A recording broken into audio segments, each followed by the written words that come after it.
The deep thrum of a ceremonial drum echoes through a misty dawn. High atop an ancient temple, a civilization performed acts that still haunt our imagination. This is the world of the Aztec people, a world where life, death, and the divine were woven together by a single startling thread: human sacrifice.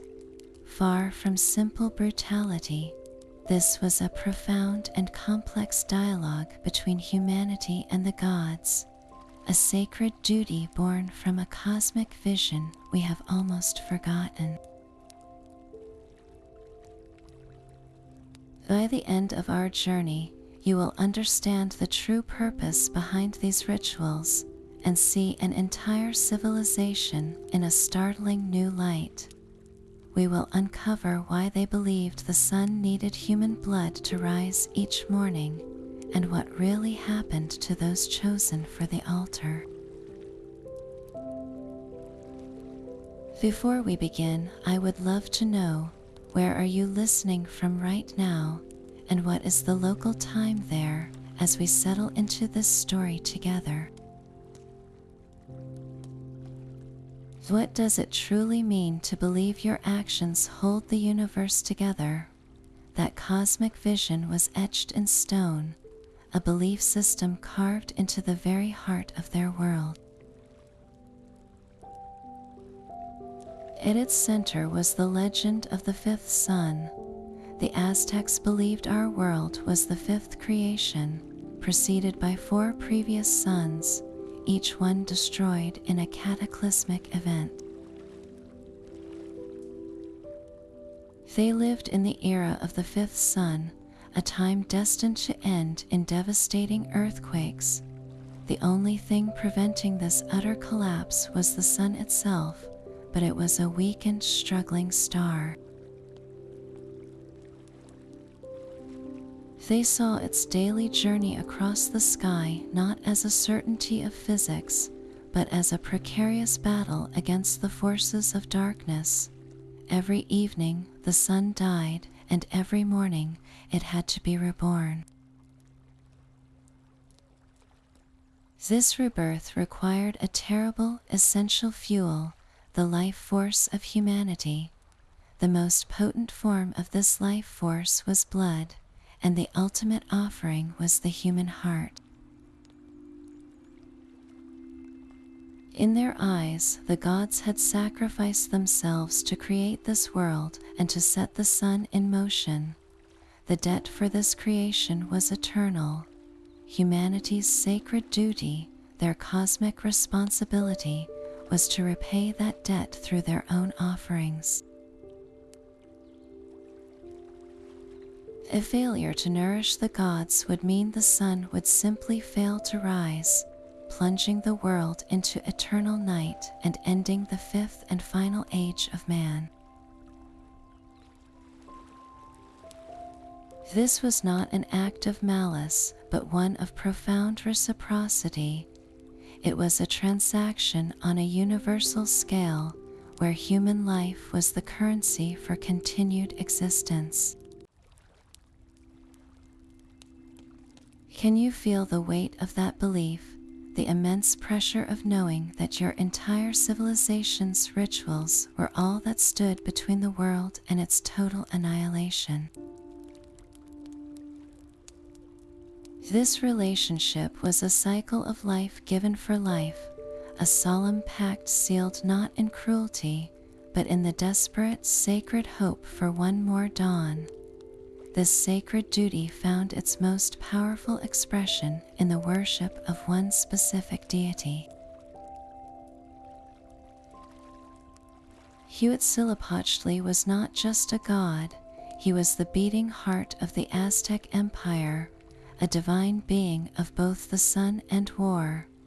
His name itself evokes a fierce and vital energy, often translated as the resplendent hummingbird of the south. Imagine a hummingbird, a creature of immense speed and seemingly boundless energy. and you begin to understand how the Aztecs saw their sun, a celestial body in constant frantic motion. His mythology begins with a dramatic birth. His mother, the goddess Kotlikyu, was miraculously impregnated by a ball of feathers. This enraged her existing children, the moon and the stars, who plotted to kill her for this perceived dishonor. But as they attacked, Huitzilopochtli sprang from his mother's womb fully armed and armored. He defeated his sister, the moon goddess Coilxauhqui, dismembering her and throwing her body down the sacred mountain, a story reenacted with every sunrise as the sun vanquishes the moon and stars from the sky. This was not a one-time victory. It was a battle that had to be fought and won anew every single day. Huitzilopochtli required immense strength for this eternal conflict against the overwhelming forces of darkness. The Aztecs believed the most powerful substance they could offer him was Chalchihuatl, a term meaning precious water. This was not ordinary water, but the vital life force found in human blood. In their view, this precious water was the essential fuel that empowered the sun god for his daily journey. Without this sustenance, his strength would wane, the battle would be lost, and the darkness would become permanent. Every sunrise was therefore a testament to a successful offering, a sign that the people had fulfilled their part of the cosmic bargain. The very continuation of life, the growth of crops, the turning of the seasons, all depended on this daily infusion of strength into their hungry, struggling sun. The next time you feel the warmth of the sun on your skin, consider the immense weight the Aztecs felt, seeing that same light not as a given, but as a hard-won victory paid for by the most precious substance they knew. This constant need for offerings created a system unlike any other in human history. To satisfy the sun's hunger and ensure a steady supply of the precious life force, the Aztecs developed a unique form of conflict known as the Xochitl, the Flowery Wars. These were not wars of conquest in the traditional sense. They were not fought to seize land, to plunder wealth, or to subjugate a people. Instead, think of them as sacred tournaments, prearranged battles with a single solemn objective: to capture prisoners, not to kill them on the battlefield. The true battlefield death was considered a waste, a loss of a vital resource. The goal was to bring living, healthy warriors back to the great temple pyramids. These captives were the most valuable resource in the Aztec world, the essential fuel for their cosmic engine. This was a ritualized and deeply spiritual form of combat, often scheduled at mutual times and agreed upon locations between the Aztecs and their rival city-states like Tlaxcala. For the warriors involved, participation was a supreme religious act. To be captured was not a disgrace, but a form of sacred election, a direct path to becoming an offering for the gods.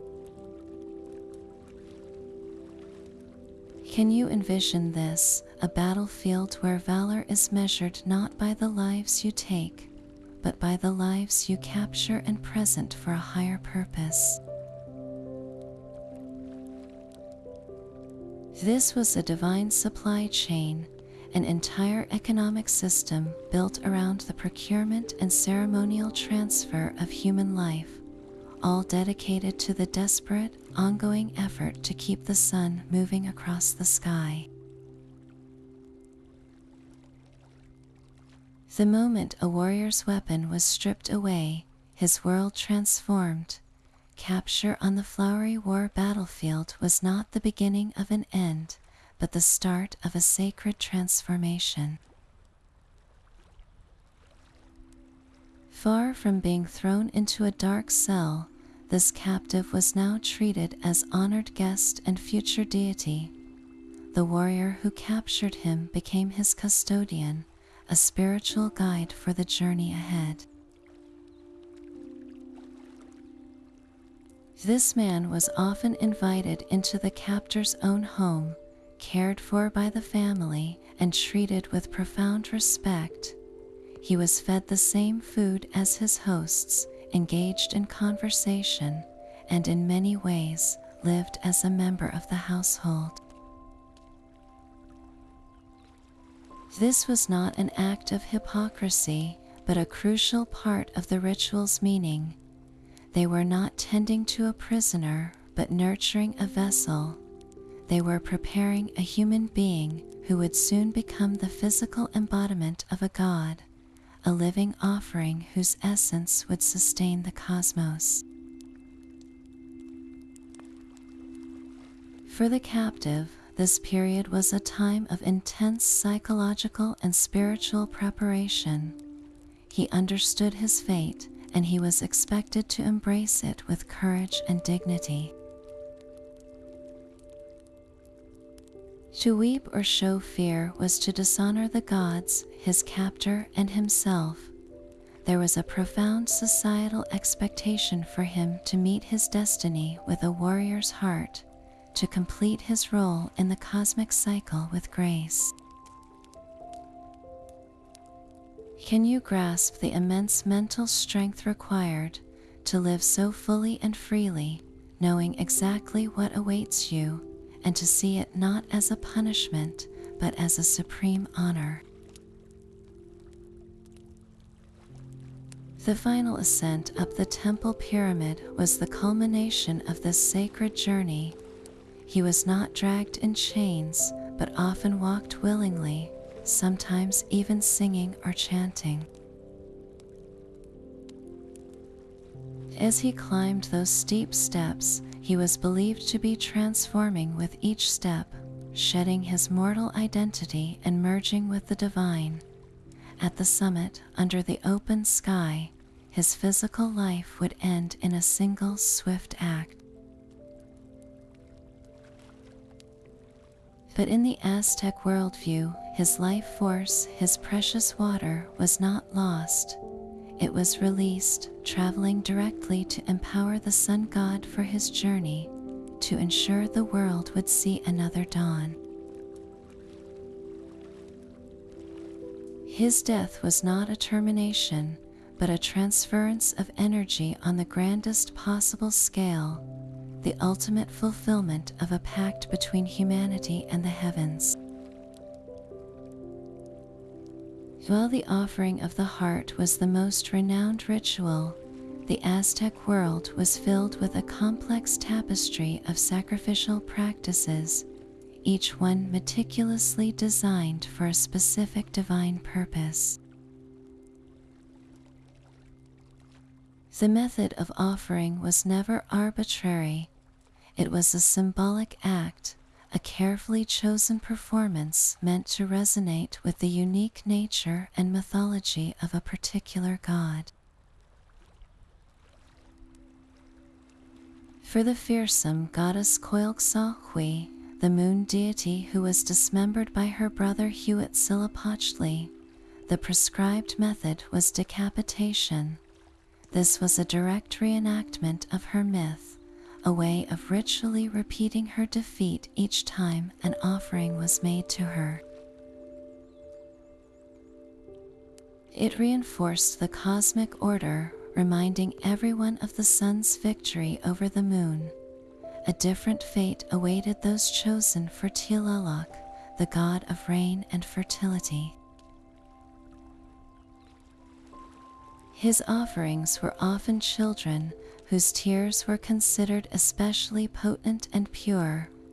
These children were not killed on a sun-drenched pyramid, but were drowned in sacred springs or in containers filled with water. The ritual was meant to mimic the very essence of Tlaloc's domain, a sympathetic offering of life returned to the element of water to encourage the god to send life-giving rains to the crops. Can you hear the logic in this? A desperate plea for water answered with a sacrifice returned to water. Another poignant ritual was dedicated to Xipe-Totec, our Lord the Flayed One, the god of spring and agricultural renewal. In his honor, captives were tied to a frame and shot with arrows. Their blood dripping slowly onto the earth was believed to fertilize the soil and ensure a bountiful harvest. In some ceremonies, the victim was even flayed afterward, and a priest would wear the skin for days, symbolizing the new skin of earth that covers the ground each spring. This was not seen as mere cruelty, but as a powerful, visceral metaphor for rebirth, where death directly nourished new life. Each of these diverse practices reveals a civilization deeply engaged in a symbolic dialogue with the forces of nature, trying to influence the uncontrollable through acts of profound and deliberate symmetry. The how of the sacrifice was just as important as the why, a sacred language spoken not with words, but with rituals tailored to the character of every god. Among these many rituals, the ceremonies for Tlaloc stand out for their poignant and heartbreaking nature. He was the master of rain, the bringer of storms, and the source of all fertility. To keep the fields green and the people fed, he demanded a very specific kind of offering. The Aztecs believed that the most effective messengers to this powerful god were children. Not just any children, but those with certain physical traits, most notably a head of beautiful curly hair. This was thought to be especially pleasing to Tlaloc, a sign of a pure and potent vessel. These chosen children were treated with immense care and reverence in the days leading up to the ritual. They were not seen as victims, but as honored intermediaries, their entire beings dedicated to a single vital plea for rain. The journey to the offering site was itself a profound ceremony. For Tlaloc, the ideal locations were places deeply connected to his essence, either the high mountaintops where clouds gathered or, most famously, the deep, still waters of sacred cenotes. These natural sinkholes, with their dark, mysterious waters, were seen as direct portals to Tlaloc's watery domain. The act of offering was a deeply symbolic one. The children were not simply killed and then placed in the water. They were often drowned, their lives returned to the very element they were meant to influence. The Aztecs saw a direct, sympathetic connection between the tears of a child and the rain they so desperately needed. It was believed that the children's tears, shed during the ritual, would call forth the tears of the sky. Their sorrow would move the god to release his own life-giving waters upon the earth.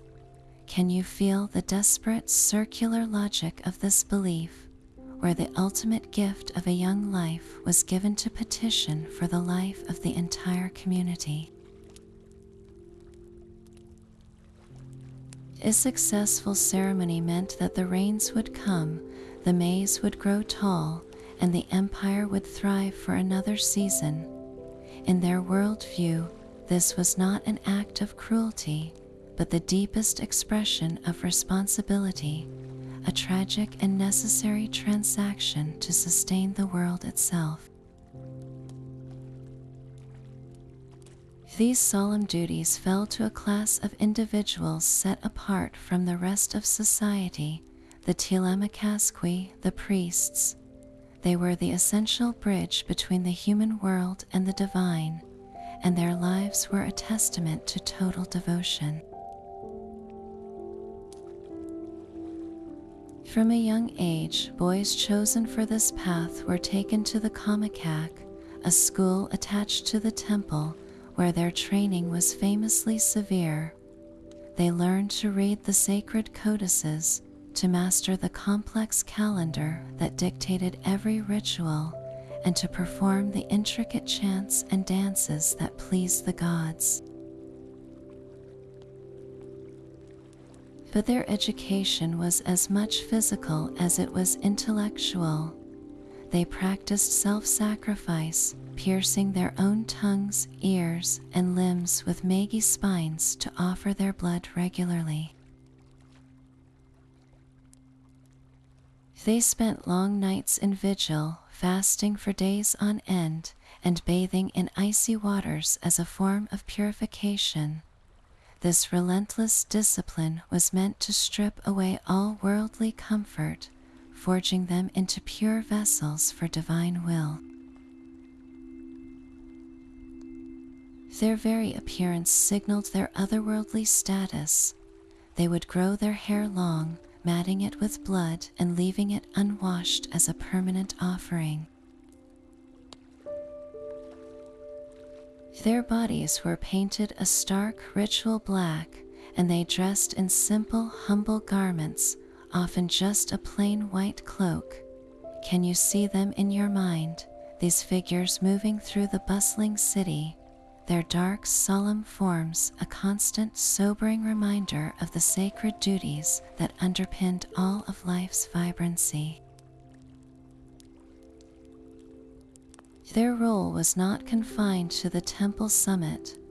They were the astronomers tracking the stars, the diviners reading the future in scattered maize kernels or in the flight of birds, and the keepers of the sacred calendar, whose intricate cycles of 260 days and 365 days determined the exact moment for every ceremony, every planting, and every offering. When the time for a great ritual arrived, their training culminated in a performance of profound and chilling precision. The sacrificial ceremony was not a chaotic bloodletting, but a highly choreographed drama, a sacred play where every movement, every chant, and every gesture was prescribed. The priests worked in teams, each with a specific task. Some held the limbs of the offering, others played flutes and drums to mask any cries and to elevate the spiritual atmosphere, and the high priest, with years of experience and unshakable resolve, would perform the final act. It was a swift, practiced motion, a single cut to the chest to remove the still beating heart. This organ was then raised, steaming, to the sky, an offering of tonally, the life force of warmth and energy, directly to the sun. The body was not discarded with disrespect, but treated with ritual care, often rolled down the temple steps to be reclaimed by the community in a final symbolic act. The priests were the conductors of this cosmic transaction.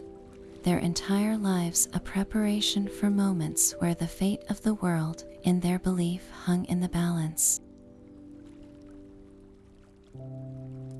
They carried the unbearable weight of ensuring the sun would rise, their black painted bodies a living shadow cast by the very light they fought to sustain. One of the most dramatic public spectacles was reserved for the arrival of spring, in a ceremony known as Tilakaksaipualistli, or the flaying of men. A single captive warrior faced a test of impossible odds. His stage was the Temelakatl, a massive carved stone disc that stood in the ceremonial plaza.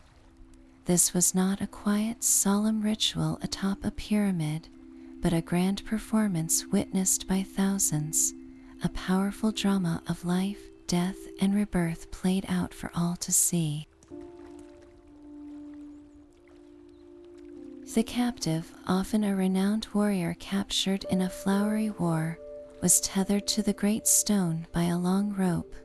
His only weapon was a mock sword, a club edged not with the sharp obsidian blades of a real macuahutl, but with feathers. His opponents, however, were the elite of the Aztec military, the jaguar and eagle warriors, clad in their full fearsome regalia and armed with deadly razor-sharp weapons.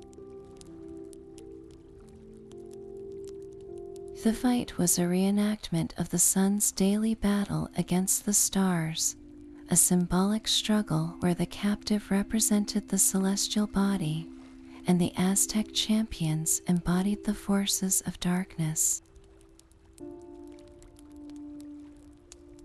This was not a contest he was ever meant to win. The true purpose was his valiant struggle, a public display of courage in the face of certain death. Can you envision the scene, the roaring crowd, the clatter of wooden weapons against stone, the solitary figure fighting with all his might while tethered to that immense disc? His valor was the entire point, a final, glorious offering of his warrior's spirit before his physical sacrifice. If he managed to somehow defeat his first several opponents, a near impossible feat, a left-handed warrior, considered especially portentous, would be sent to finally subdue him. His eventual defeat and ritual death on the stone completed the first half of the ceremony, a sacrifice of blood to nourish the earth, but the ritual's meaning went even deeper, into a transformation that was both shocking and profoundly symbolic. The body of the warrior was then flayed, his skin carefully removed in one piece. A priest would then don this skin, clothing himself in the flesh of the offering. For days, this living embodiment of the god Zyptotic would walk among the people, his gruesome costume slowly decaying.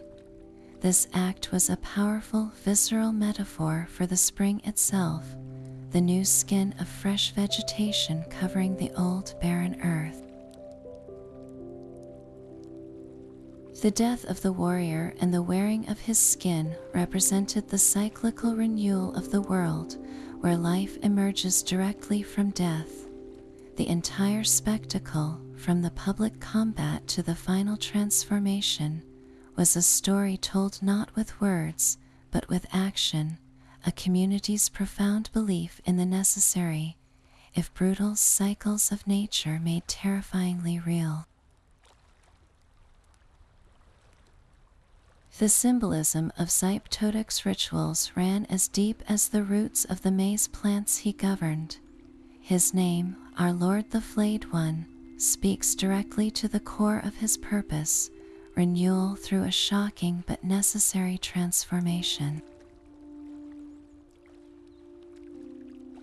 The act of flaying was a powerful three-part metaphor for the agricultural cycle that sustained all life. First, the captive warrior represented the seed itself, a vessel of potential life. Just as a seed must be buried in the earth and its outer shell must break down for a new plant to emerge, the warrior's outer self, his skin, had to be removed.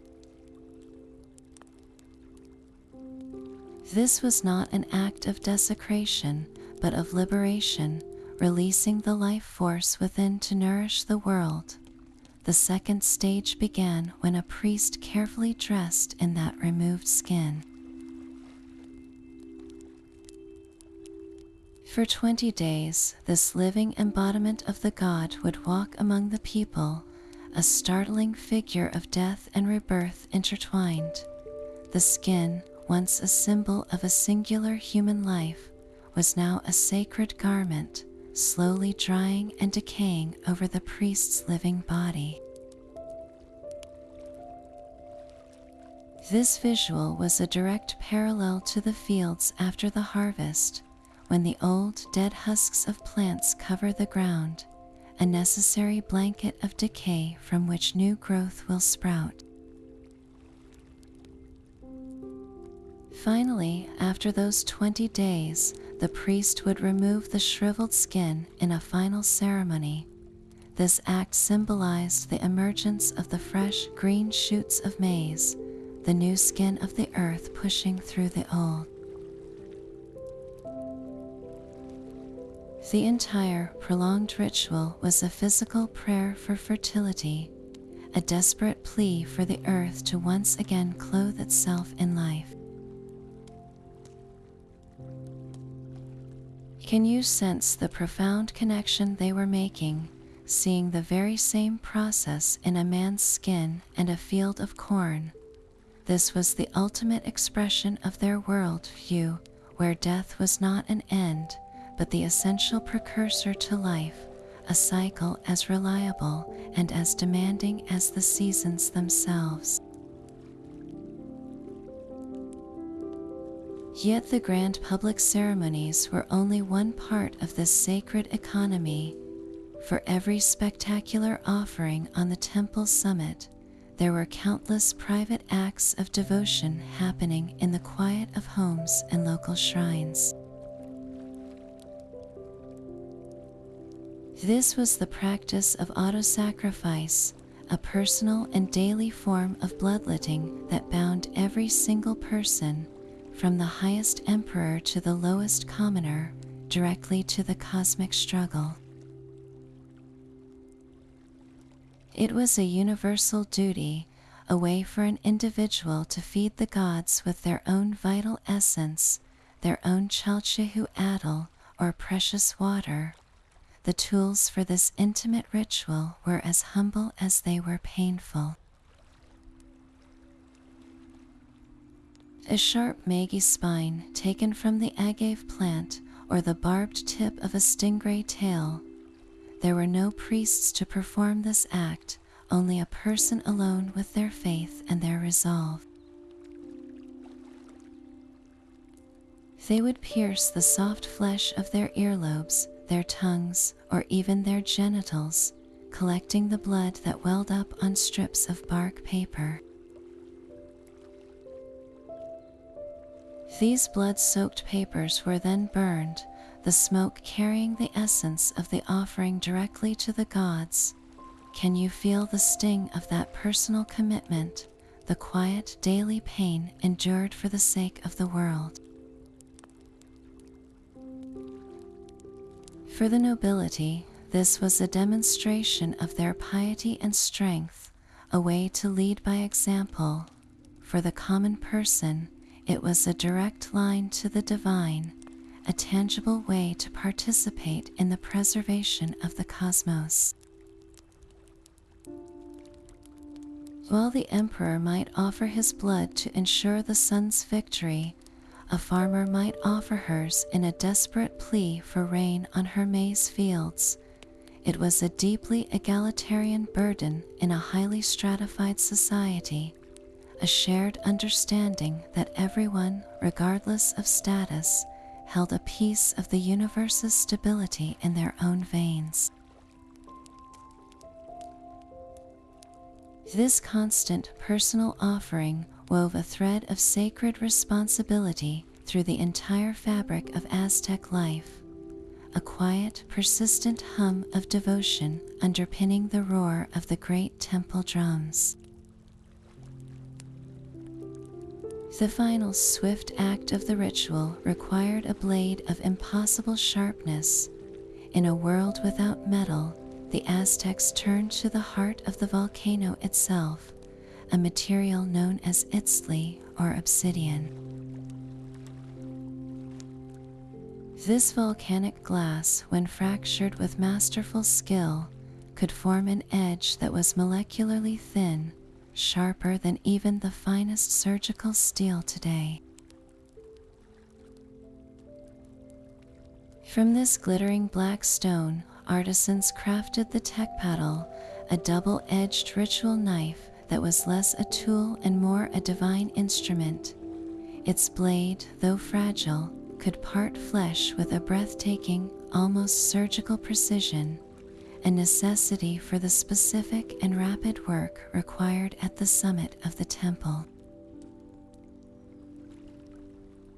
But the blade alone did not define the moment. The entire ceremony was a carefully orchestrated sensory experience designed to elevate the act from the physical to the spiritual. The captive, now seen as the god's embodiment, was adorned not as a prisoner but as a deity. He might be dressed in intricate paper vestments, his face painted with sacred designs, and his head crowned with a magnificent headdress of bright green quetzal feathers, transforming him into a living, breathing icon. The air itself was thick with the sweet, resinous scent of copal incense, its dense white smoke curling skyward to carry prayers directly to the gods. Drums beat a steady, hypnotic rhythm, and conch shells blared, their mournful cries drowning out the mundane world and marking this as a space outside of time.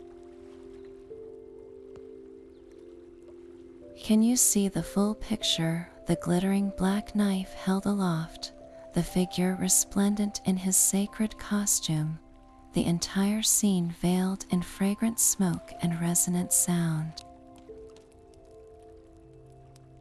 Every element, from the sharpness of the stone to the scent in the air, was a deliberate component in a ritual designed to bridge the human and the divine, transforming a moment of profound physical finality into what they believed was an eternal cosmic transaction.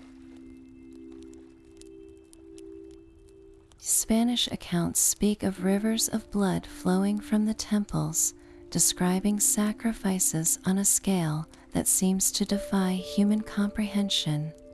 Conquistadors and friars wrote of 20,000, 60,000, even 80,000 people offered in a single multi-day ceremony to consecrate the great temple of Tenochtitlan. These numbers, repeated for centuries, paint a picture of relentless industrial-scale slaughter. But how much of this is historical fact, and how much is the fiction of conquerors justifying their own brutal actions? The truth, as archaeology is now revealing, lies in a far more complicated middle ground. The Spanish had a powerful incentive to exaggerate, portraying the Aztecs as monstrous, bloodthirsty savages served to legitimize their own conquest and conversion efforts in the eyes of God and crown. A larger, more terrifying enemy made their own victory seem more glorious and their mission more divine. yet we cannot simply dismiss their accounts entirely. Modern excavations at the Templo Mayor in Mexico City provide chilling physical evidence that something massive did occur. Archaeologists have uncovered deposits containing the skulls of men, women, and children, arranged in haunting towers known as Tes-Ampantli. One such platform was found to hold over 600 skulls, a testament to rituals of significant scale. The sheer logistical effort involved in the flowery wars, the training of priests, and the entire theological framework all point toward a society where sacrificial ritual was a central, frequent, and substantial part of life. It was not a rare occurrence, but does this evidence support the Spanish claim of tens of thousands in a single event? The numbers become difficult to sustain when we consider the sheer mechanics. A single sacrificial act performed with ritual precision would have taken time. To reach a number like 80,000 in just 4 days would have required a constant, unbroken line of victims, with one life ending every few seconds, day and night, without pause. This seems logistically improbable, even for a civilization as organized as the Aztecs. A more balanced view suggests that while the sacrifices were indeed numerous and a regular feature of the ceremonial calendar, the highest Spanish figures are likely profound exaggerations. The reality was probably one of large-scale, but not unimaginably vast rituals. Perhaps several thousand captives might be offered during the most important state ceremonies, a number still staggering to us, yet more in line with the grim archaeological evidence and the practical limits of time and space. The Spanish saw endless slaughter, but they missed the profound meaning behind each individual act. For the Aztec, it was never about the quantity of blood, but the quality of the offering, a sacred dialogue where every single life given was a deliberate word in a prayer to keep the universe alive. This leaves us with a haunting question, not of how many, but of how such a belief could shape an entire world, and what happened when that world was suddenly confronted by another. Rising from the sacred precinct, a structure stood that embodied the Aztec vision of life and death more starkly than any other. This was the Tes-Ampantli, the skull rack. Far more than a simple trophy display, it was a vast architectural ledger of the sacred debt, a chilling and public declaration of the covenant between the people and their gods. Picture a towering wooden framework stretching the length of a city block, pierced with countless horizontal poles, and impaled upon each pole, row upon row, were human skulls, their hollow eye sockets gazing out over the bustling city center.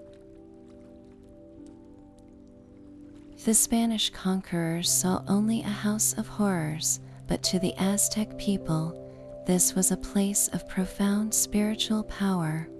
It was a physical manifestation of the life force that had been offered, a permanent stone and bone monument to the sacrifices that kept their world in motion. The skulls themselves were not simply discarded. After the heart was offered on the temple summit, the body was carefully decapitated. The head was then boiled or smoked to clean it of flesh, and a hole was drilled through each side of the cranium, allowing it to be slid onto the wooden pole. The arrangement was often meticulous, with the skulls forming intricate patterns, perhaps even forming the shape of a serpent, a powerful symbol of rebirth. Can you see the duality in this act, the transformation of a singular human body into a permanent part of the community's sacred architecture? Each skull was a name, a story, a warrior who had fulfilled his ultimate duty.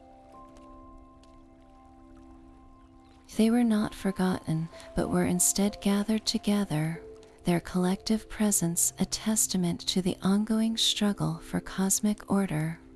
The T's Ompantli was a constant, sobering reminder to every citizen who passed by, a silent stone sermon on the price of the sun's warmth and the rain's blessing.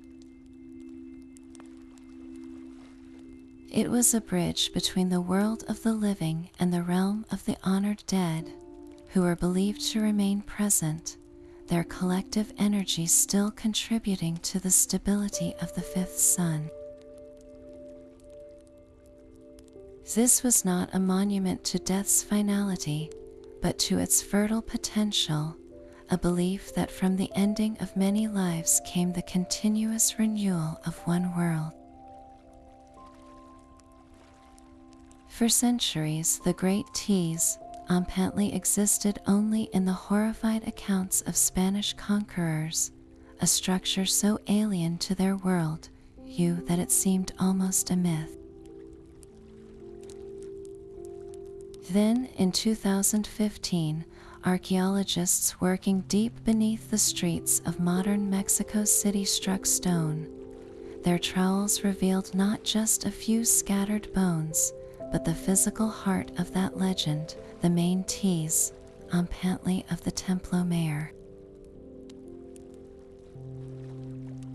The initial discovery was a rectangular platform, stunning in its dimensions, stretching over 130 feet long and 40 feet wide, but it was the contents that sent a shockwave through the historical world. Along the eastern side of the platform, they found a truly chilling arrangement, a tower of skulls meticulously mortared together with a mixture of lime, sand, and volcanic ash. This was not a simple stack, but a circular architectural structure built from the crania of men, women, and even children, all facing inward. The tower's diameter was nearly 16 feet, and it stood as a gruesome testament to the scale of ritual life. Each skull had been drilled through the sides, a technical detail that confirmed the Spanish descriptions of how they were mounted on poles. Yet this was far more permanent than a wooden rack. This was a tower of bone, a permanent monument to the sacred debt, designed to stand for ages.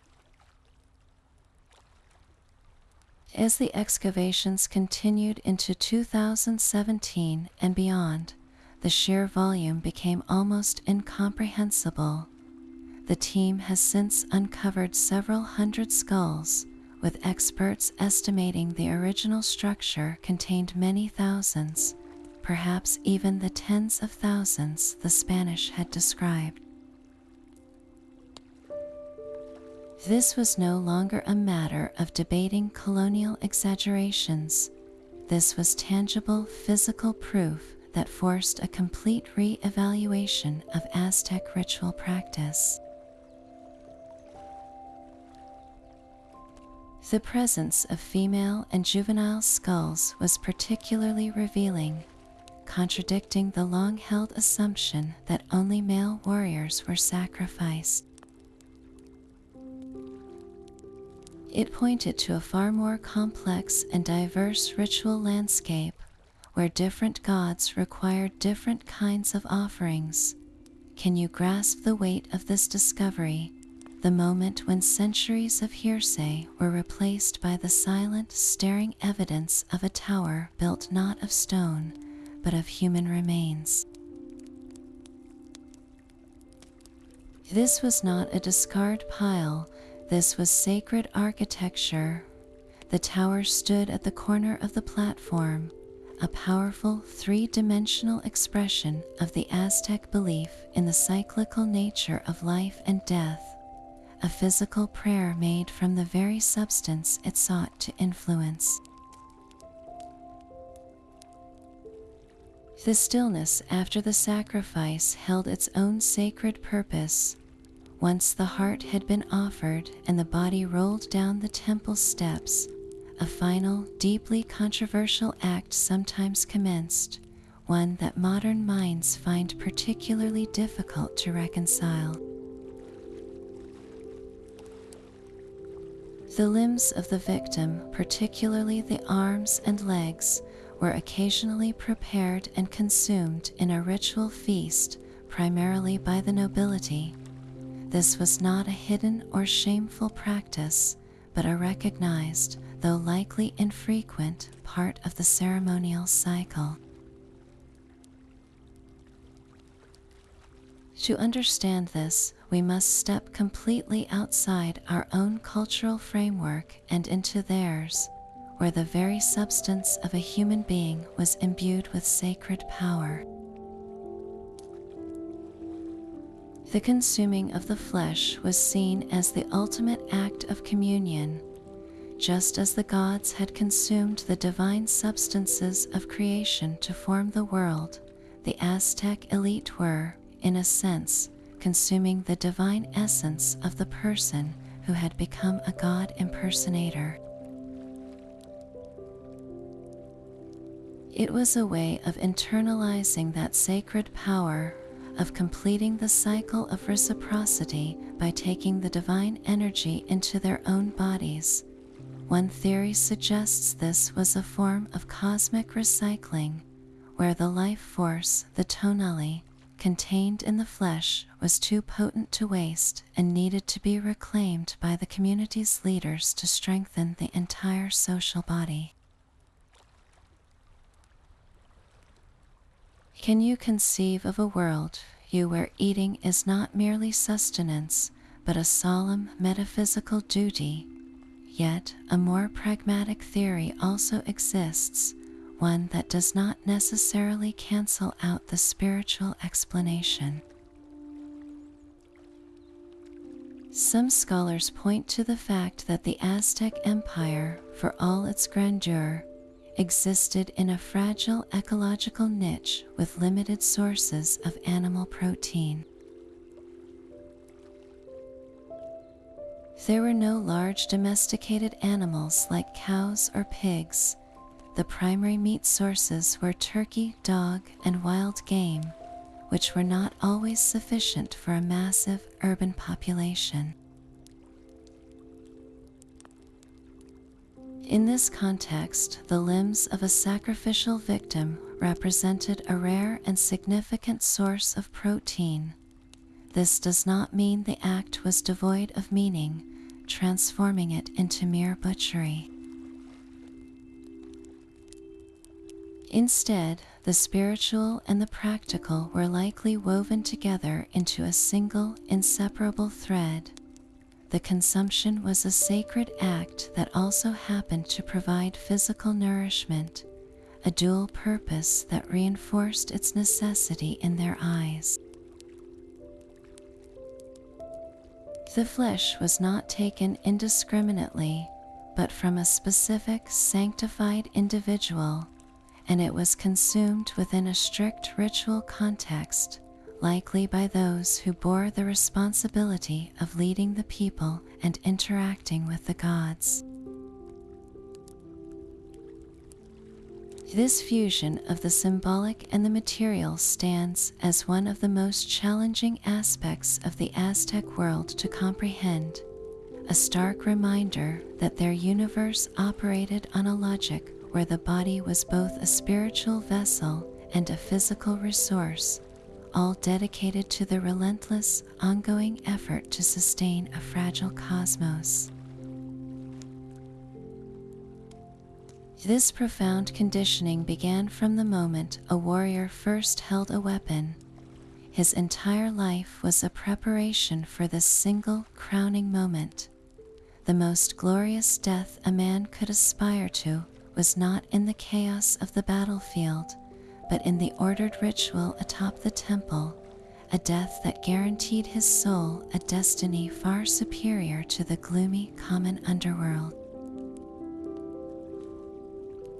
He believed that if he fell in combat, his spirit would join the sun for a single brilliant ascent to its zenith before fading away. But if he was captured and chosen for the great stone, his fate was even more exalted. He would become a Tenochtitlan, a god impersonator, and his death would send his soul directly to the eastern paradise of Tenochtitlan, the House of the Sun. There, alongside the celestial warriors who had fallen before him, he would spend eternity accompanying the sun on its daily journey from dawn until noon, a glorious companion in the sky. This was not just a hopeful myth, it was a concrete, promised reward, a celestial promotion earned through courage and acceptance. Can you conceive of a belief system so powerful that it could reframe the ultimate personal loss into the ultimate spiritual victory? Yet beneath this powerful cultural narrative lay the raw, undeniable biology of fear. The human nervous system does not recognize theological concepts. The surge of adrenaline, the racing heart, the primal instinct to flee from imminent danger, these are universal human experiences. The captive, for all his training and faith, was still a man of flesh and blood. The climb up the pyramid, the sight of the blood-stained stone, the cold touch of the obsidian knife against his skin, these sensations would have screamed at him to run, to fight, to survive. The true measure of his honor was not the absence of fear, but his ability to master it. To flinch or cry out was to dishonor the God he embodied, his captor who had treated him as a brother, and his own legacy. He was expected to offer his own breast to the knife, to participate willingly in his own end. This created an internal conflict of almost unimaginable intensity, a battle between the deeply ingrained beliefs of a lifetime and the body's fundamental will to live. The horror was real, but so was the honor, and in that final, breathless moment on the summit, they existed not as opposites, but as two forces crashing together, forging a sacrifice that was, in their eyes, perfect. His death was a transaction of terror transformed into transcendence, a willing payment for a prize he believed was greater than life itself. While the warrior's path was one of public glory, the sacred duty of feeding the gods extended into the quiet, domestic spheres of life, embracing women and children with their own unique and profound roles. Their sacrifices were not lesser, but different, each one tailored to appeal to a specific divine power with a symbolic precision that reveals the intricate logic of the Aztec world. Young women, for instance, were chosen to become the living embodiment of the goddess Xochiquetzal. She was the deity of beauty, flowers, and artistic craftsmanship, a powerful figure of fertility and creative force. The girls selected to impersonate her were treated with the highest reverence, living for a year in a state of sacred purity. They were taught to weave and create the exquisite ritual garments, becoming a living part of the artistry they honored. Their final ceremony was a somber and beautiful affair, a stark contrast to the warriors' combat. They were not sacrificed on the sun-drenched summit of Huitzilopochtli's temple, but often in the darkness of a temple dedicated to the mother goddess. Their death was a gentle, mournful offering, a return of the goddess's creative essence back to the divine source, ensuring that beauty and fertility would continue to blossom in the world. The symbolism was clear: the life of a young woman, representative of fertility and creative potential, was given to sustain those very forces for the entire community. Can you sense the solemn grace in this ritual, where a life dedicated to beauty was offered to preserve it for all, but the most heartbreaking logic was reserved for the sacrifices made to the rain god Tlaloc? He demanded not warriors, but children. Their value lay in their innocence and their purity, qualities believed to be especially potent in calling forth the rains. The ideal offering was a child with 2 cowlicks in their hair, a sign considered deeply pleasing to the god. These children were not seen as victims, but as blessed intermediaries, their entire beings a sacred petition. Their journey often ended in the deep, still waters of a sacred cenote or a high mountain lake, places seen as direct portals to Tlaloc's realm.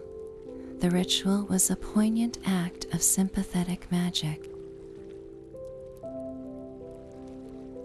The children's tears, shed before or during the ceremony, were considered as powerful as the most precious offering. It was believed their sorrow would directly stir the god's compassion, compelling him to release his own tears as life-giving rain upon the parched earth. A community facing drought saw this not as an act of cruelty, but as the most profound responsibility, a tragic transaction where the ultimate gift of a young life was exchanged for the survival of the entire city.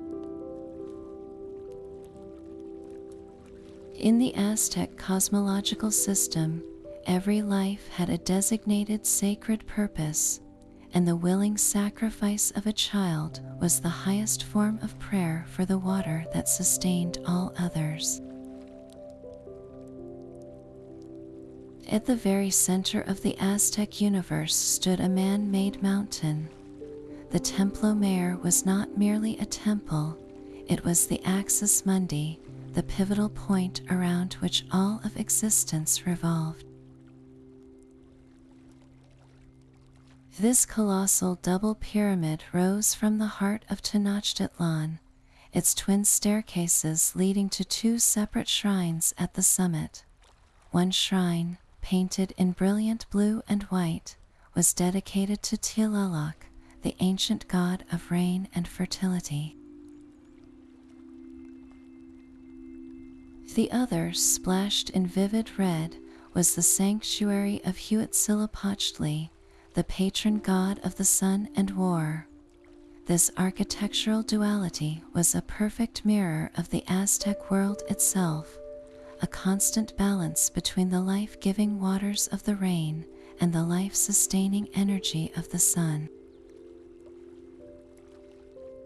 The entire structure was a physical recreation of the sacred mountain of Coatepec, the very place where Huitzilopochtli had vanquished his sister Coilxauhqui. Every stone was a verse in that foundational myth.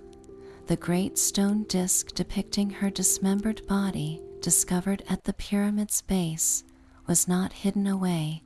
It was placed so that every priest and warrior ascending the steps would literally walk over the story of the sun's victory, reenacting the myth with every climb. This was where the human realm touched the divine.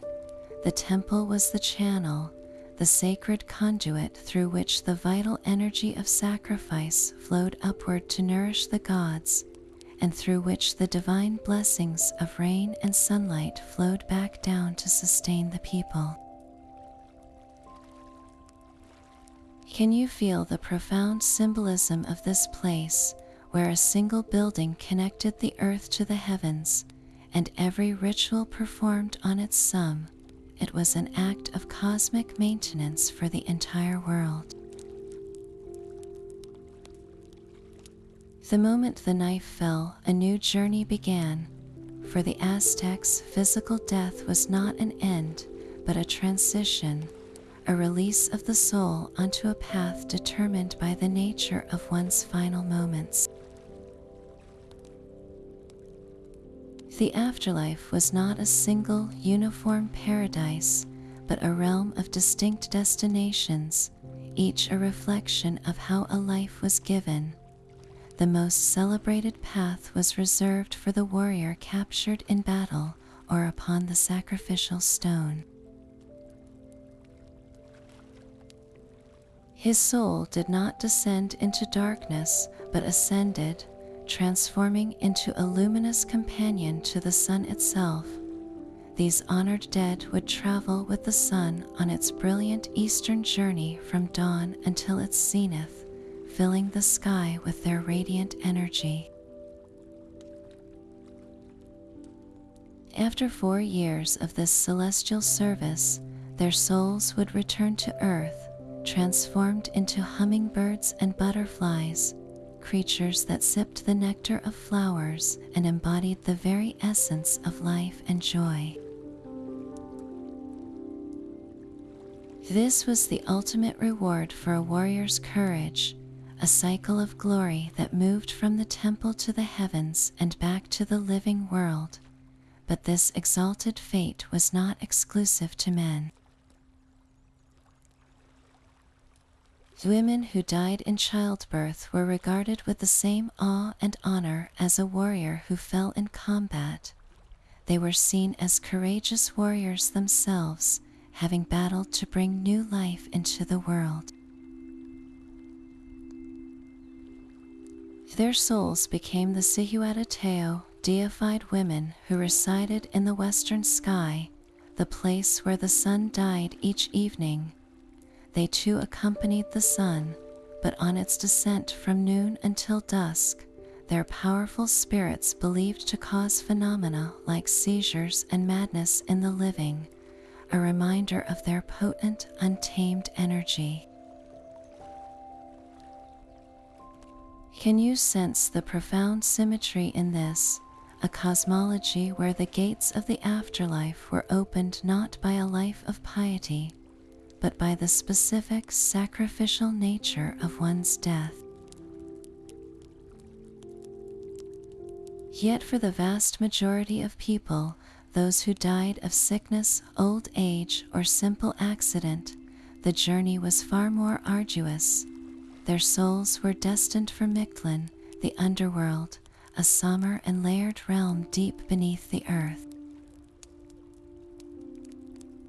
This was not a place of punishment, but of quiet rest, though reaching it required a treacherous 4-year voyage. The soul, guided by a small spirit dog, had to navigate 9 challenging levels, facing desolate landscapes, clashing mountains, and obsidian winds, slowly shedding the attachments of its former life.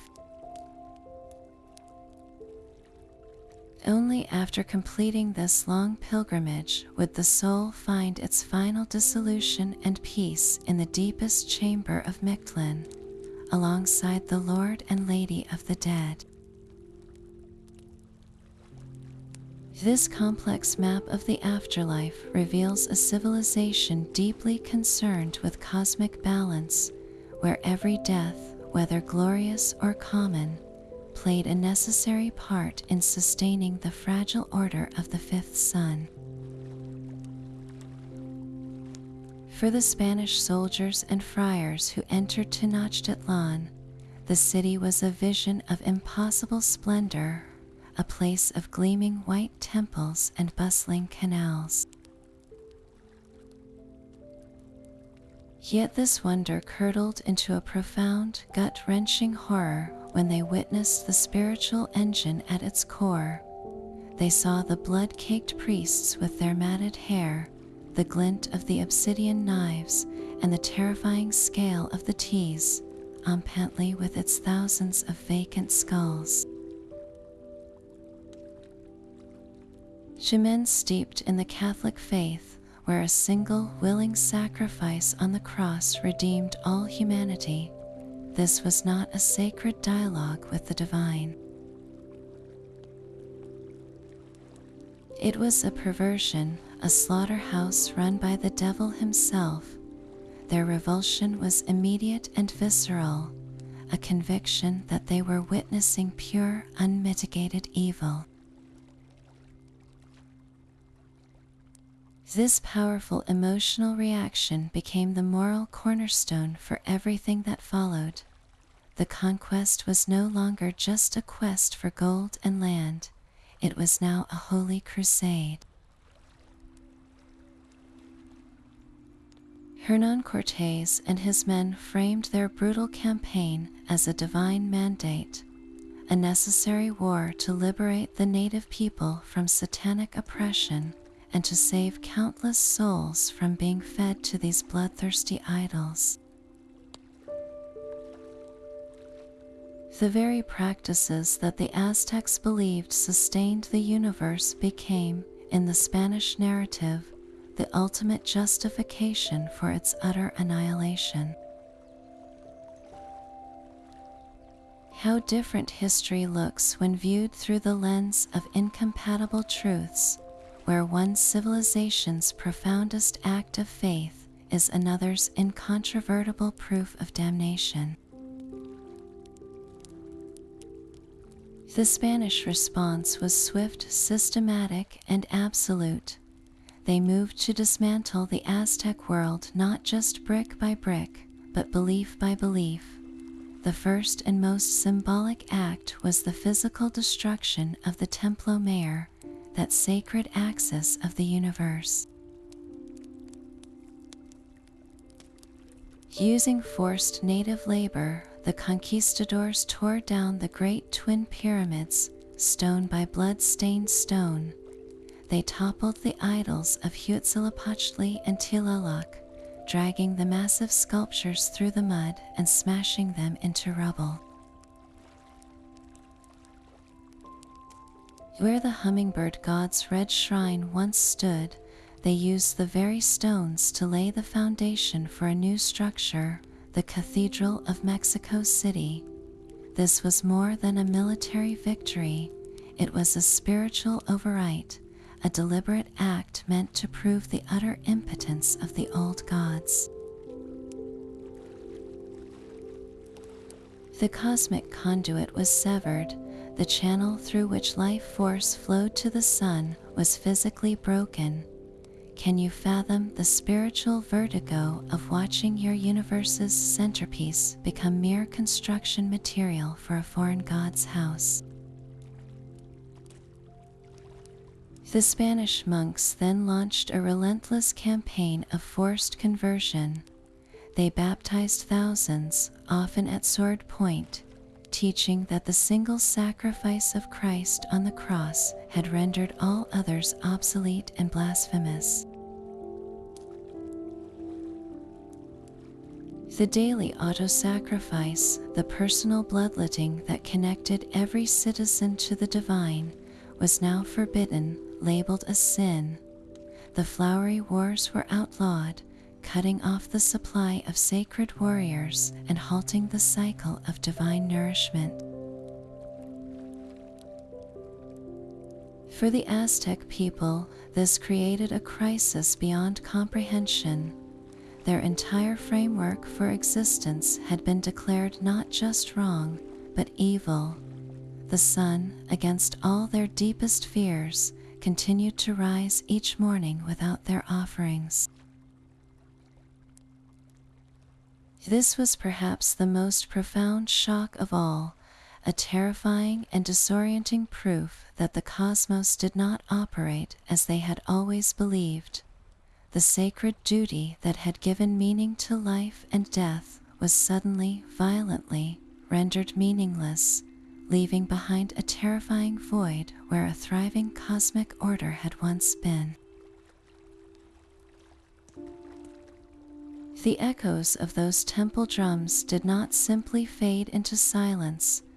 They resonate today in the hearts of the modern Nahua people and other indigenous communities across Mexico, for whom this history is not a closed chapter but a living and often painful inheritance.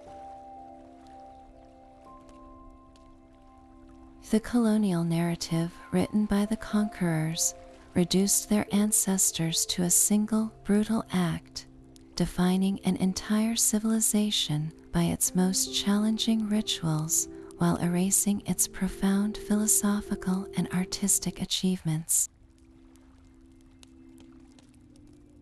This one-sided story has caused deep generational pain, a wound of misrepresentation that conflates a complex spiritual worldview with simple savagery. For many descendants, there is a profound tension between a natural pride in their ancestral culture and the weight of this distorted legacy. How do you honor a past that the world has been taught only to condemn? The answer is emerging through a powerful movement of reclamation and reinterpretation. Indigenous scholars, artists, and community leaders are now taking back the narrative. They are revisiting the codices, the oral histories, and the archaeological evidence to reconstruct a fuller picture, one that acknowledges the practice of sacrifice without letting it define their entire heritage.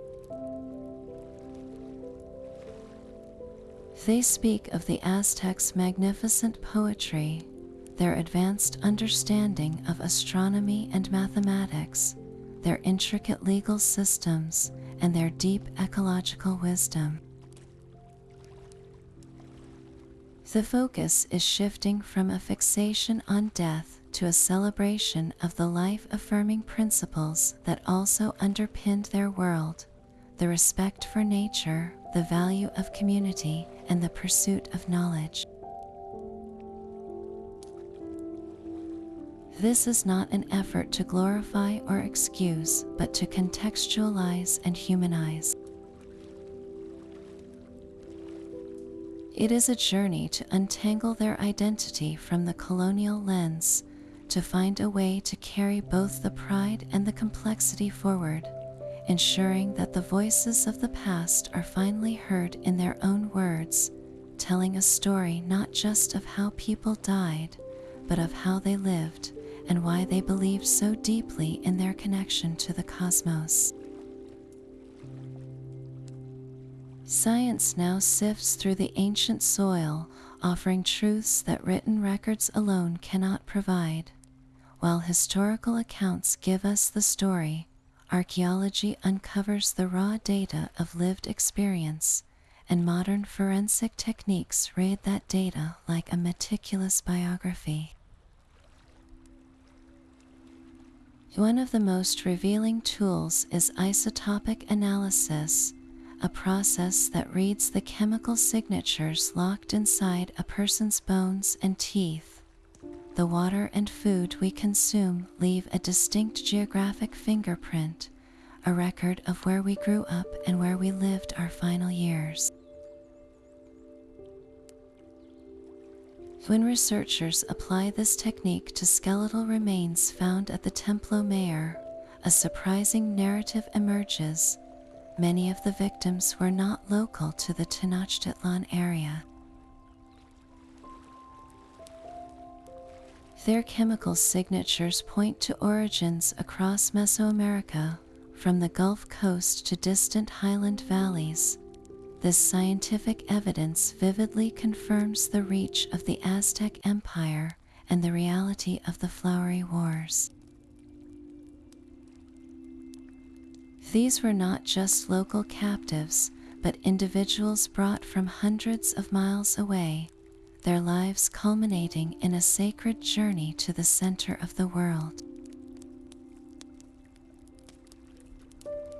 Can you trace that path in your mind? A journey from a distant homeland to the summit of the Great Pyramid, all recorded silently in the chemistry of a single tooth. This data challenges any simplistic notion of a closed system, revealing instead a vast, interconnected network of ritual exchange, powered by a shared, if contested, cosmological belief.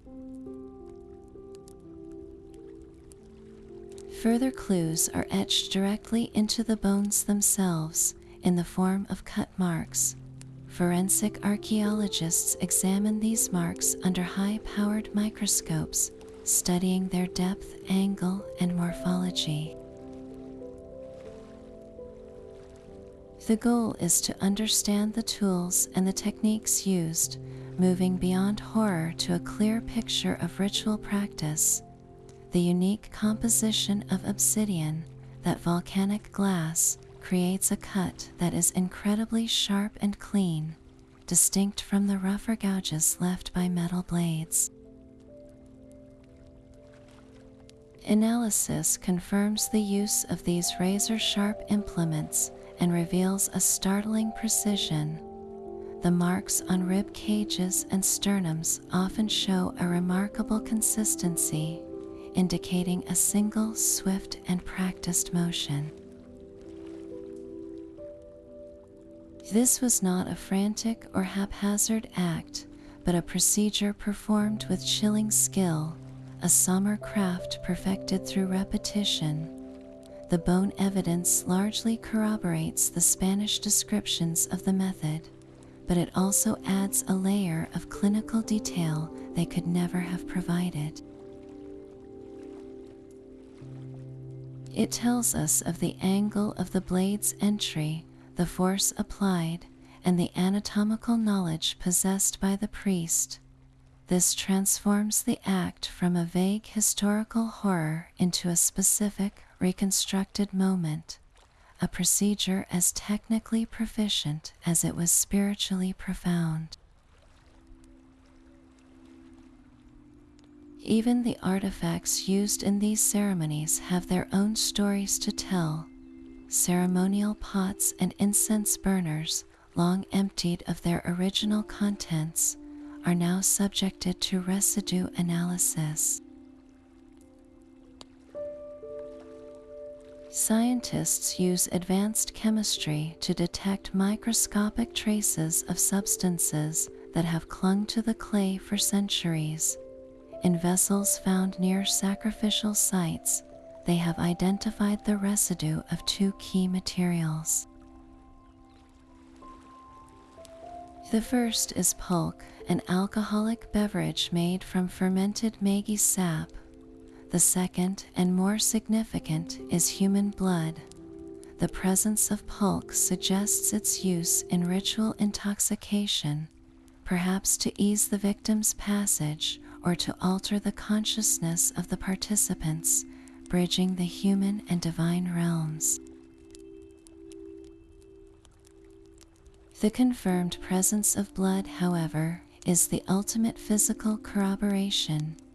It proves that these specific pots were used to hold the chalchihu adel, the precious water, after it was collected. This isn't just an object described in a codex, it is the very container that held the substance believed to sustain the sun. Each of these scientific approaches builds a multi-layered truth. The isotopes tell us where a person came from, the cut marks tell us how they died, and the residue on the pottery tells us what was done with the sacred offering afterward. Together, they form a chain of evidence that both supports the historical record and deepens it with intimate, undeniable detail, allowing us to listen to a story the bones and artifacts have been waiting 500 years to tell. Hollywood often paints the Aztec world as a kingdom of pure terror, a place of endless screams and rivers of blood under a perpetually dark sky. This sensationalized image is a dramatic distortion, stripping away the profound religious meaning that defined every action. The cinematic lens focuses almost exclusively on the moment of death, amplifying the violence while completely ignoring the weeks, months, or even years of spiritual preparation that came before it. In popular films, victims are typically shown as terrified prisoners, ripped from their homes and dragged unwillingly to their doom. This misses a fundamental truth that many who ascended the temple steps were honored captives who had been treated as family and who saw their fate as a sacred duty. The films get the gore right but miss the soul entirely. They present sacrifice as an act of random cruelty, when in reality it was a deeply structured, ritualized act of cosmic preservation. It would be like describing a modern, deeply meaningful religious ceremony, such as communion or a meditation ritual, by focusing only on a single physical gesture and labeling it as strange or violent, completely divorced from the faith and community that gives it purpose. The Aztecs were not a civilization obsessed with death. They were a civilization passionately committed to life, to the point where they were willing to make the ultimate payment to ensure its continuation. Their world was one of brilliant color, bustling markets, exquisite poetry, and advanced astronomy, all existing alongside this solemn ritual responsibility. By reducing them to a single, misunderstood practice, we lose sight of the complex, vibrant society that viewed the universe as a fragile, living entity in constant need of care. The next time you see a dramatic depiction of these rituals, ask yourself not about the blood, but about the belief. What kind of world must you live in to see this not as murder, but as the highest form of giving? So we are left standing before a profound and unsettling question. Can we, from our modern world, truly judge the actions of a civilization 5 centuries gone? It is a dilemma that forces us to confront the very nature of ethics and history.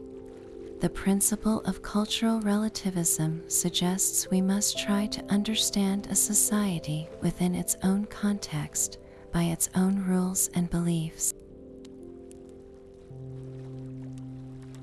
To the Aztec, the act of sacrifice was a sacred, necessary duty, the very foundation of cosmic order. From their perspective, failing to perform these rituals would have been the true immorality, a selfish act that would doom the entire world to darkness and chaos. Their violence was not random cruelty, it was a deeply structured, symbolic language spoken to the gods. But then we must also ask, are there universal human ethics that transcend time and culture? Is the taking of a human life, regardless of the reason, an act that we can and should condemn from any vantage point? This is not a question with an easy answer. Look at the tapestry of human history, and you will find that every civilization has its own forms of sanctioned violence. The Spanish conquistadors, who were so horrified by the Templo Mayor, executed heretics in brutal public autos da fe during the very same era. The Romans filled their colosseums with gladiatorial combat for public entertainment. Our modern societies, for all our laws, have witnessed wars and genocides on an industrial scale. This is not to create a false equivalence, but to highlight a difficult truth, that humanity has always found reasons, both sacred and secular, to justify the ultimate act. The story of the Aztecs, then, becomes less about labeling them as monstrous and more about understanding a fundamental human capacity. It reveals our species' powerful need to find meaning, to impose order on a chaotic universe, and our terrifying willingness to make the most extreme sacrifices for the beliefs we hold most dear.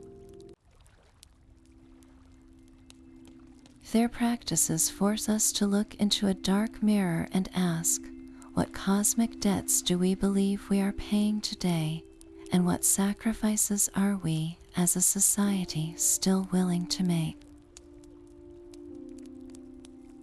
This profound need to bargain with the divine through human life echoes across the globe and throughout time. The Aztecs were far from alone in their belief that the ultimate offering could secure cosmic favor. In the ancient city of Carthage, a powerful Phoenician trading empire, archaeologists have uncovered sacred precincts known as taphets. These were not cemeteries for the naturally deceased, but grim repositories for urns containing the cremated remains of infants and young children. Historical accounts, long debated but now grimly supported by forensic analysis, suggest these were sacrifices offered to the gods Baal, Hammon, and Tanit, likely in times of extreme crisis like plague, famine, or war. The logic was tragically similar, a desperate attempt to appease unpredictable divine forces with the most precious gift a family could give. Across the sea in Celtic Europe, the bog bodies of places like Tollundman in Denmark tell a silent, chilling story. These individuals, preserved for 2,000 years in the acidic peat, show signs of ritualistic death, not battle. Many were strangled, struck on the head, or had their throats cut before being carefully placed in the marsh, often with objects suggesting high status. The bogs were seen as liminal spaces, gateways to the otherworld, and the sacrifice of a king or a noble may have been intended to ensure a fruitful harvest or to seal a sacred pact with the gods of the earth. Can you feel the shared haunting thread, the belief that the soil itself required a payment of human life to remain fertile? Even in the ancient Vedic traditions of India, references exist to the purushamed, a theoretical ritual where a human was offered as the ultimate sacrifice to create or sustain the cosmic order, mirroring the primordial sacrifice of the cosmic being, Purusha. While the historical practice is debated, its presence in sacred texts points to a widespread ideological current. From the Carthaginian Tophet to the Celtic bog, we see a recurring pattern among early agrarian societies whose survival was tied directly to the whims of nature. When the rains failed or the sun vanished, the most powerful logic was one of profound exchange, a life for a life. The Aztec version of this belief was perhaps the most systematic and theologically elaborate, but the underlying impulse, the terrifying conviction that the stability of the world required the ultimate price, was a human response to an unpredictable universe, a desperate prayer spoken in the same solemn language across continents and cultures. This complex legacy of blood and belief was never truly buried. It resurfaced, transformed into the very heart of modern Mexican identity, a national story painted in the vibrant colors of art and remembrance. Following the revolution of the early 20th century, the muralist movement sought to forge a new national consciousness, one rooted in the soil of its indigenous past. Artists like Diego Rivera looked past the Spanish conquest back to the grandeur of Tenochtitlan and depicted the Aztec world not as a kingdom of savages, but as a sophisticated civilization. In his epic murals, you see the Templo Mayor not as a place of horror, but as the bustling center of a great city, a testament to indigenous genius.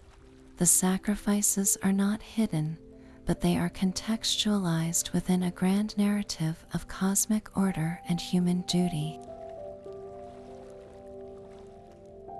This was a radical act of reclamation, an artistic declaration that the nation's soul was not born with the arrival of Europeans, but had deep, powerful roots in the pre-Hispanic world. Can you see the power in that brushstroke, the deliberate act of turning a symbol of supposed barbarism into a foundational pillar of national pride? This artistic resurrection finds its most profound public expression every November during the Dia de los Muertos, the Day of the Dead. The holiday, a fusion of Catholic All Saints' Day and indigenous Mesoamerican rituals, is a national meditation on life and death.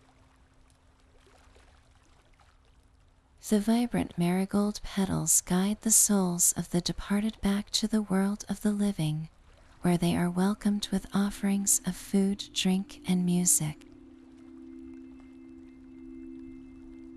The entire celebration is a powerful echo of the Aztec worldview, where death was not an end but a part of a continuous cycle.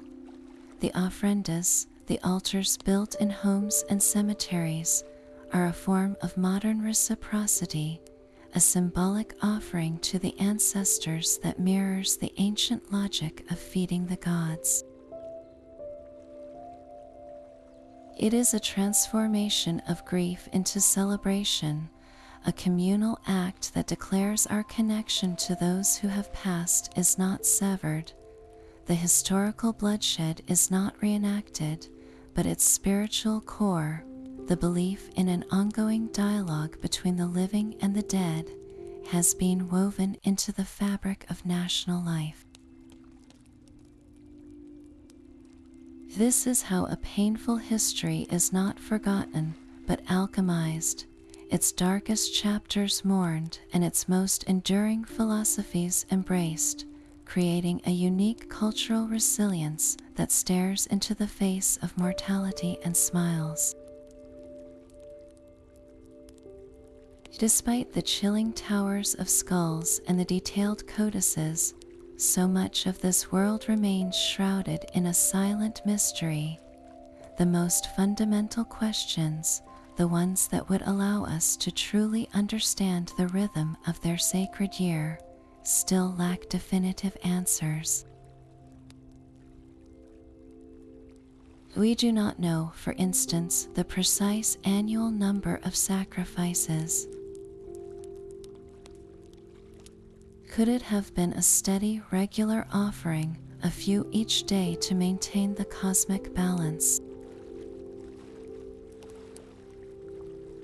Or was it a tidal rhythm of devotion with a handful of offerings in quiet months, then a surge of thousands during the great ceremonies that marked the turning of the calendar?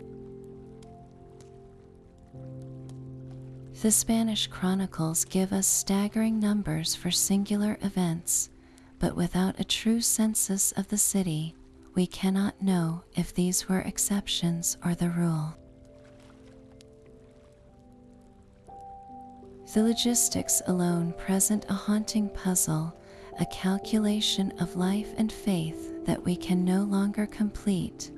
Beyond the scale lies the vast, uncharted territory of the rituals themselves. We know of the heart extraction and the gladiatorial combat, but these were only the most public performances. How many other ceremonies, smaller, more intimate, or more secretive, were conducted in private shrines or deep within the forests, rituals that left no physical trace for us to find? The full spectrum of their dialogue with the divine is a library of which we have only recovered a few scattered pages, and then there are the deepest mysteries, the ones that died with the last high priest on the steps of his own shattered temple. These were the esoteric meanings, the secret knowledge passed down through generations of the Tillamookasqui. What specific chants were whispered as the heart was raised to the sky? What complex astronomical alignments dictated the exact moment a blade would fall? What dreams and visions did a priest experience during his long, solitary fasts? This was a spiritual technology, a detailed map of the cosmos known only to a sacred few, and its secrets were extinguished in a single violent generation. We can uncover the bones and analyze the blades, but we cannot hear the prayers that gave them meaning. The silent stones of the Templo Mayor hold their final, untold stories, leaving us to wonder if we are merely sketching the shadow of a civilization whose true heart we will never fully comprehend. The true heart of Aztec sacrifice was not cruelty, but a profound cosmic bargain. We have moved beyond the simplistic story of a bloodthirsty empire to uncover a civilization engaged in a desperate, sacred dialogue with the universe. This was a sophisticated theological system where every ritual was a meticulously choreographed act of reciprocity, a belief that human life force was the essential currency for the sun's journey, the rain's fall, and the very stability of the world. Their actions, however confronting to our modern sensibilities, were rooted in a logical, deeply held worldview that saw death not as an end, but as a necessary transformation that fueled the cycle of all life. The horror we feel is real, but it exists alongside a startling revelation about the lengths to which human beings will go to find meaning and impose order on a terrifyingly unpredictable cosmos. Every civilization constructs its own moral universe, its own justifications for the sacrifices it deems necessary for survival. The Aztecs offer us a stark mirror, challenging us to look at our own society with the same critical distance. What foundational beliefs do we hold today that future generations might look back upon with similar disbelief? What unseen debts are we paying, and what systemic practices do we consider normal that might one day be seen as the profound moral puzzles of our age? We invite you to share your reflections in the comments below. If this journey into the depths of human belief has changed your perspective, consider subscribing for more explorations into history's greatest mysteries.